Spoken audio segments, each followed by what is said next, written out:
В днешният влог ще видите един от най-големите бюти ивенти във Виена. Модните тенденции в грима за 2024 година не от кой да е, а от Борис Ентруп. Ще ви срещна с любимият ми инфлуенсър и вдъхновител от Виена, а именно Constantly K. Ще си поговорим за тормозът в социалните мрежи. Ще разопаковаме подаръци и ще отидем на танцов workshop с един от танцорите на Камила Кабело, Риана и Мейжър Глейзър.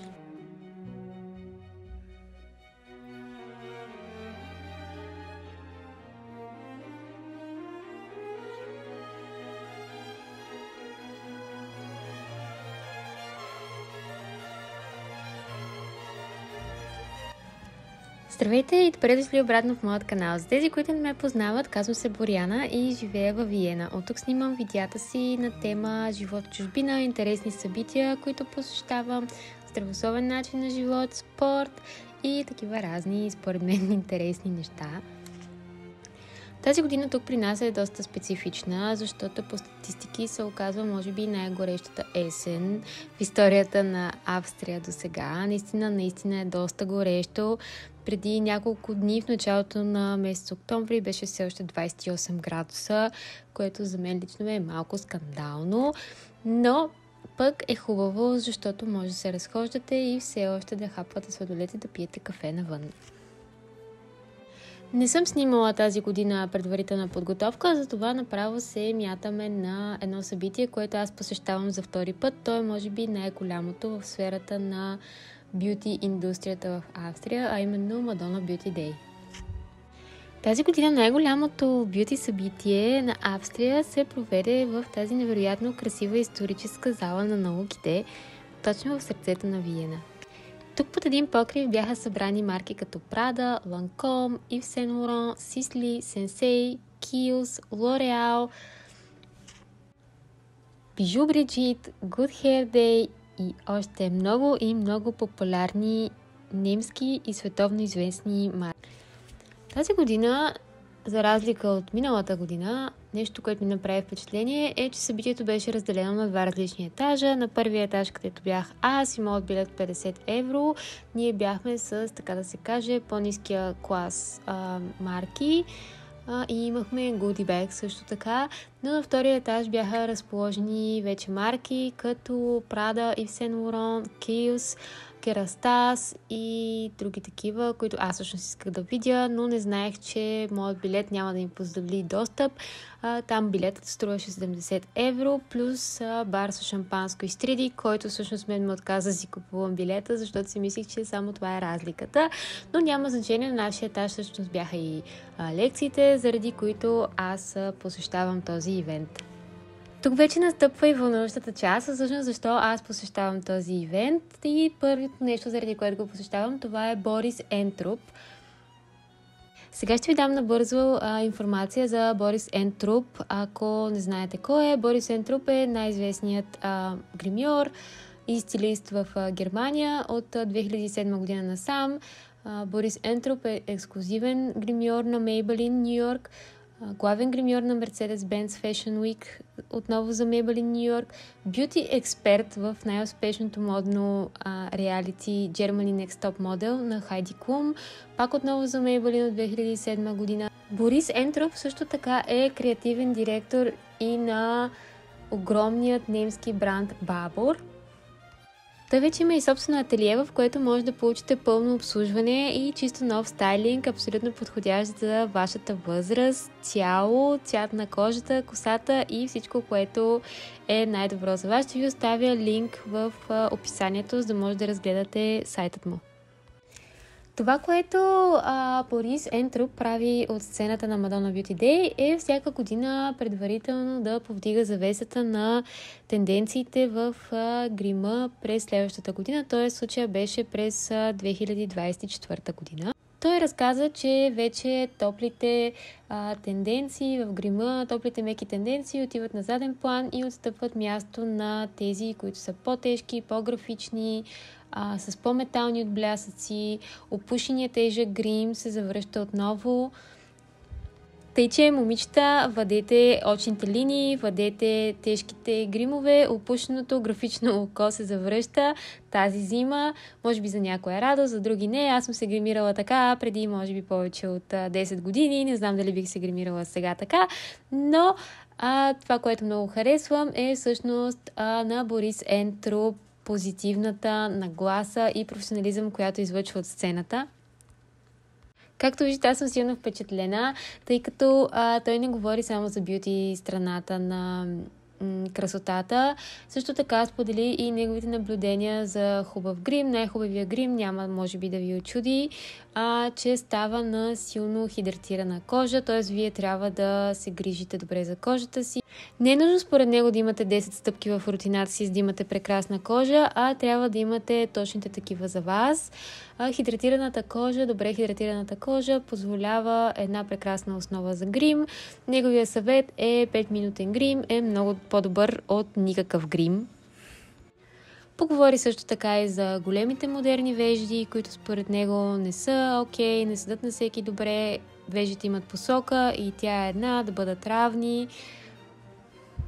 Друго нещо, което се отразява много добре на грима, това е правилният цвят на косата, който също така е добре да съчетавате вярно спрямо вашия подтон и тон на лицето.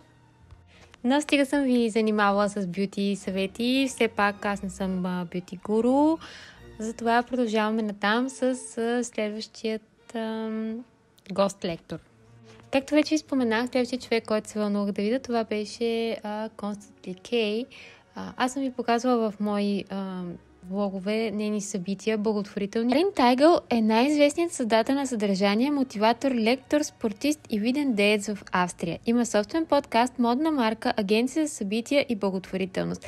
Както ви казах, един път в годината Карин събира известни инфлуенсъри, които продават личните си вещи в подкрепа на определена кауза, а покрай Коледа стотици хора и марки се включват отново в нейната кауза за благотворителност и парички за хора в нужда. Тя говореше за сбъдването на мечтите и манифестирането. Колко е важно да записваш идеите си и мечтите си, колкото и големи и нереални да ви се струват сега. Такива са били и нейните и даде свои собствени лични примери, с които да вдъхнови много от посетителите на събитието. Аз съм абсолютен фен на Карин и смятам, че точно такъв трябва да бъде един инфлуенсър с мисия, с благотворителни цели и в това да обучава и да помага на хората да се развиват. Следващия гост на събитието може би е един от най-популярните немски фитнес инфлуенсъри, а именно София Тия. София Тия говореше за черната страна на социалните мрежи и колко лоши могат да бъдат хората в тях, скрити зад фалшиви профили. За това как да запазим менталното си здраве и за хранителните разстройства. Тя даваше свои лични примери от борбата с нейното хранително разстройство и за това колко време е от него самата тя да се справи с всички хейт коментари в интернет. Знаете, че постоянно в интернет някой ви обсъжда колко сте дебели, колко сте слаби, колко сте грозни, колко не ставате за нищо, пък също времено те са за фалшиви профили и най-вероятно нищо не правят в ежедневието си, с което да помагат на света и на хората. Тъй, че е много важно да не им обръщате внимание наистина. Факт е, че ако искате да се занимавате с социални мрежи или YouTube, трябва да имате много здрава психика, тъй като ще попаднете в една черна дупка, която има вероятност да ви засмуче и единственото нещо, което може да ви направи е да ви разстрои психически и физически, ако вие не сте достатъчно силни и подготвени за това да се преборите с всички лоши коментари, скрити зад фалшиви профили в интернет.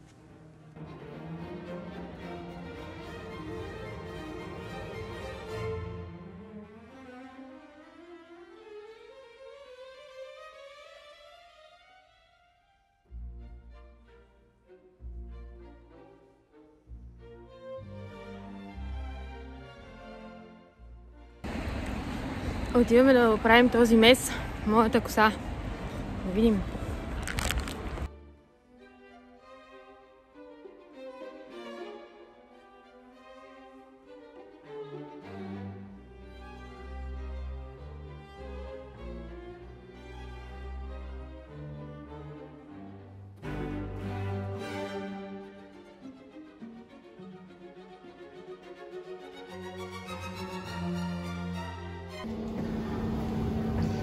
Почиваме, боядисана и щастлива, но Валерия ми направи страхотен цвят кафяв. Изглежда малко черен, но е кафяв. И ще ви покажа какво има в турбичката ми от Мадона Бюте. И малко отново завески. Ви ще припадна, вижко. Вижте го този господин. Ще припадна. Ейде, давайте да зябаме какво има, какви подаръци има. Предполагам, чакате тази част от видеото, която ще ви е по-интересна, или какво има в тази турбичка, която аз вече скъсах. Без искам, съжалявам. Марчи, кажи здравей. Марчи си сменя козината и си я сменя като немска овчарка в косми, тъй че предварително се извинявам, ако виждате малко повече косми. Но този господин сега ще ми помогне да разопаковаме. Нали, Марчи? Той е тъжен, защото Иван го няма вкъщи. Нали всички трябва да сме вкъщи? Чакайте да видим от другата страна светлината дали е по-добра. Чакайте малко. Принципно е хваната много хубаво, обаче аз се скъсах без да искам сега, докато я носих. Това са подаръците вътре. Сега ще ги видим един по един. В размер за пътуване. Good Hair Day. Много ги харесвам. Да видим какво са ни подарили. Те е много красив несер, който веднага ще намеря какво да го използвам. И вътре откриваме шнолки за коса, опаковани, фибички за коса. И какво е това? Термозащита май, нали? Да, това е термозащита. Аз съм я ползвала, да ви кажа, и единственият проблем на тази термозащита, поне за мен, е, че много силно мирише на бомбони, но пък прави косата страхотна. Много е хубава. Потвърждавам. Махнахме грижливо опакованите фибички и ето ги Good Hair Day. Двечки. Докато си правите косата, да си я защипате или след това да си ги носите. Чакайте да видим какво ще си хванем. Какво е това?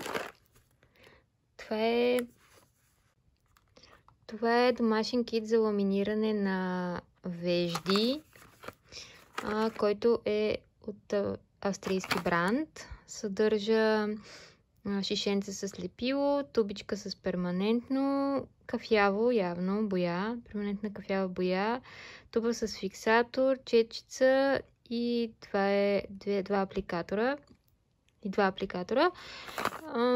Аз не мисля, че ще го пробвам. Ще питам някой дали иска да му го подаря в офиса, но не съм сигурна дали ще го пробвам. Не обичам да си правя експерименти. Така, имате и един кит за домашно ламиниране на вежди. Бъркаме, какво друго ще си извадим? Четка за коса. Да видим тази четка за какво е. За сухо и мокро рисане на коса. Какво друго ни казват?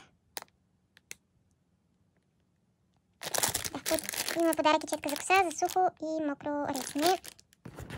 И какво има друго? Какво е това? Нещо голямо. Ароматизатор. Добре. На какво мирише, знаем ли?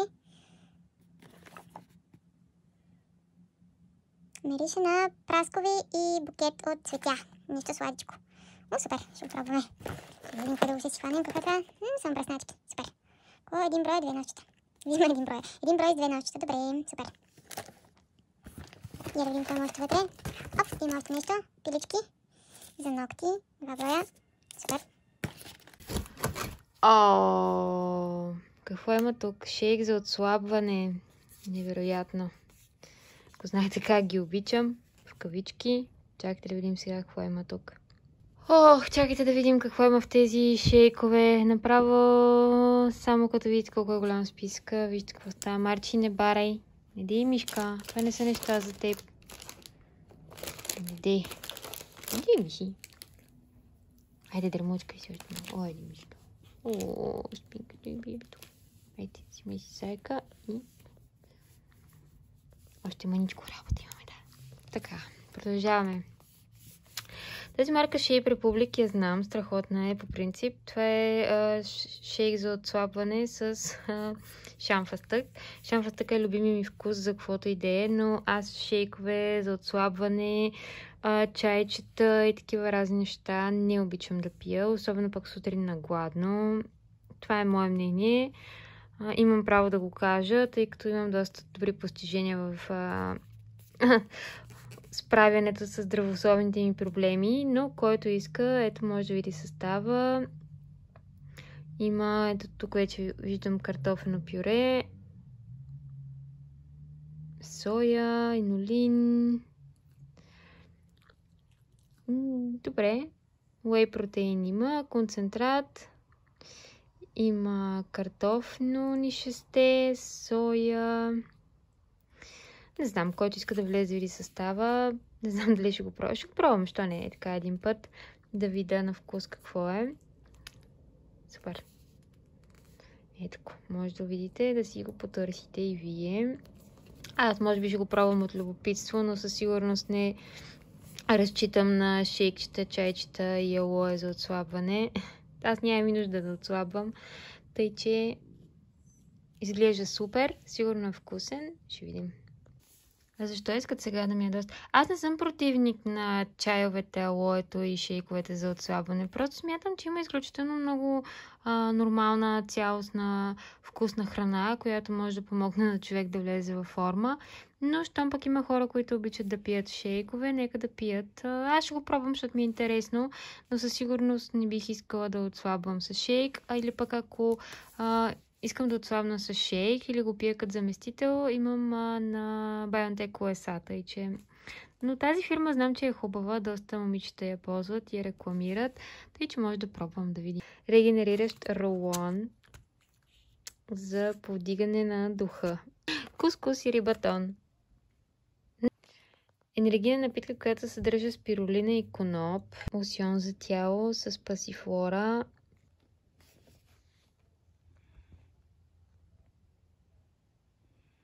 Ужасно миришат. Наистина, миришат на нещо много странно. Много ги харесват австрийците, много си ги купуват. Аз не съм попаднала на нито един, който да мирише нормално. Да видим какво има още тук. О, много сладко. Това знаете ли какво е? Да. Това са мини варианти на Идоле на Ланком. Миналата година имаше, сега ще ви кажа, YSL или Armani, не си спомням, пак в такива малки варианти. Това е парфюмчето. Това е това е спирала, мисля. Да. Това е Double Cleansing на Sensei за почистване на лицето и тази, която вече ви показах на Lancome. Супер, много са сладки. Шит маска за лице има лифтинг ефект и трябва да седите с нея 15-20 минути. Добре. Да, това са кърпички за цветно пране. Ето може да видите как се използват. Казват, че са много практични. Аз не съм пробвала още. Но на доктор Бекман всичко е супер. Тъй, че предполагам, че и те ще са много добри.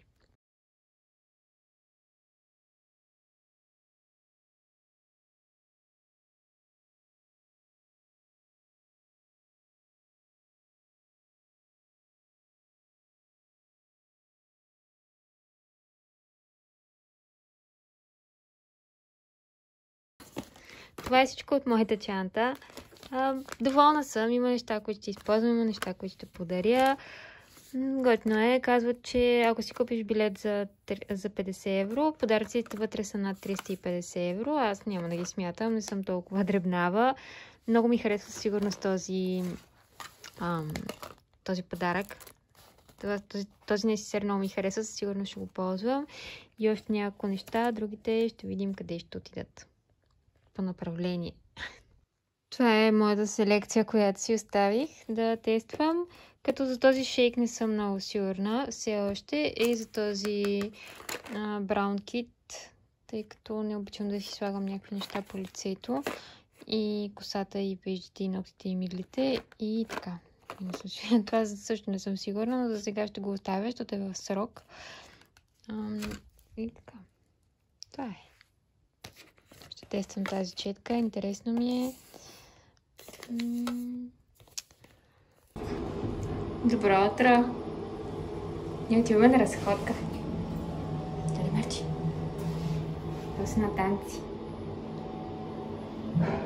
Днеска ми се стори интересно да ви покажа какво има в моята чанта за танци. Не знам дали някому ще му е интересно, може пък и на някой да му е интересно, знае ли си. Това е новата ми раница от Captain Sun. Тя може да се носи по два начина, като раница и като тип по-официален куфар. Ето така, хоп, вижте коя е хубава. Много я харесвам, голяма е, побира доста и имаше промоция лятото. Беше доста намалена. Аз имам една, която Иван ми подари преди много време и тя още е здрава. Заложих на черна, защото е малко по-елегантна и повече ми харесва. Взела съм си един чифт маратонки, чисти за залата, разбира се. Винаги трябва да ходите на танци с чисти маратонки. Дезодорант. По принцип използвам по-био, но когато ходя на танци или на спорт, се доверявам на старите дезодоранти, които знам със сигурност, че държат. Магнезии, разбира се, за след танци. Това е едно парфюмче от Zara, което много ми харесва как мирише. Има круша в него, т.е. солена круша и много приятен. Но доста е силен обаче, но много ми харесва как мирише. На коленки ще си взема за всеки случай.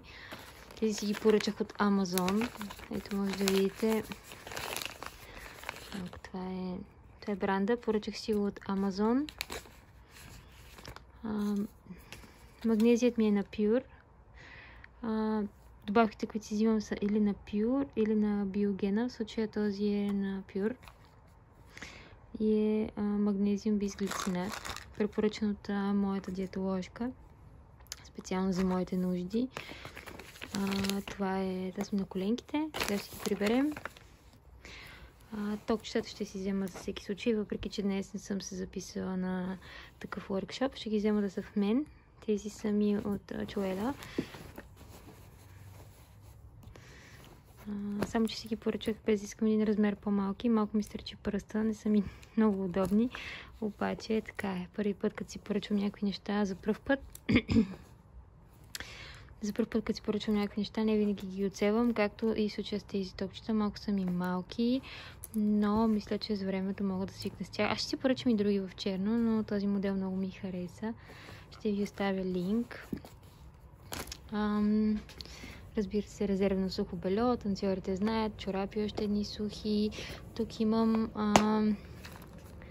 електролити, обезболяващи, противоалергични, такива всякакви медикаменти от първа необходимост. Това ми е уречето, с което си измервам кръвната захар. Носи си го винаги с мен, въпреки че сега май нямам лентички, но нищо, нека да е в мен за всеки случай. И една кърпа. За сега е това. Това са нещата, с които ще танцувам. Майкъл си сменя козината и както може да видите, всичко е в косми. Но ще го изчистя. И така, сега трябва да прибера всичко това и отиваме на танци.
Аз идох малко по-рано.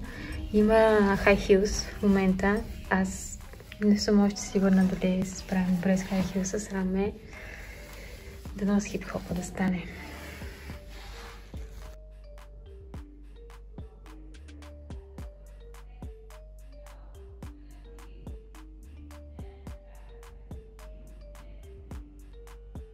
След workshop-а с Качи, също така имаше и Q&A с нея, въпроси и отговори, на които тя любезно отговори какво е да работиш с изпълнители като Камила Кабело, Major Lazer, трудно ли е в LA, по-добре ли е в Лондон и всякакви такива мотивиращи истории за младите танцори, които бяха там и може би искаха и те да опитат от света на шоу-бизнеса. Стискаме им палци да се реализират в това, което искат. И така, време е да приключваме този влог. Ние сме комплект болни.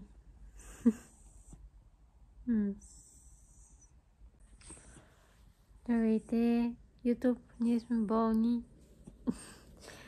Не ви се включих да ви разкажа как мина workshop-а, защото Майкъл направи някаква зловеща инфекция и трябваше много успешно да отидем до ветеринарна клиника. Тоест те вече бяха в ветеринарната клиника, когато ми свърши workshop-а. Сега е на антибиотици, не се знае. За сега може би е някаква бактерия в коремчето. Мислиха, че са бъбреците, но слава богу не са. Не е нищо с пясък или такова бъбреците. А пък от вчера на мен ми е запушен носа и много рядко ми се случва да настивам, но явно съм. И така, сега чакаме Иван да се върне, за да си направим супа и да си лежим да си гледаме нещо.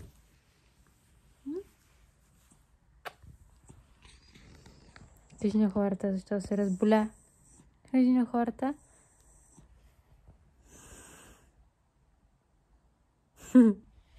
Кажи защо се разболя. Най-лесният десерт на света, това е бананов сплит или банан с кисело мляко, в случая с кир, гранола и гръцки плодове.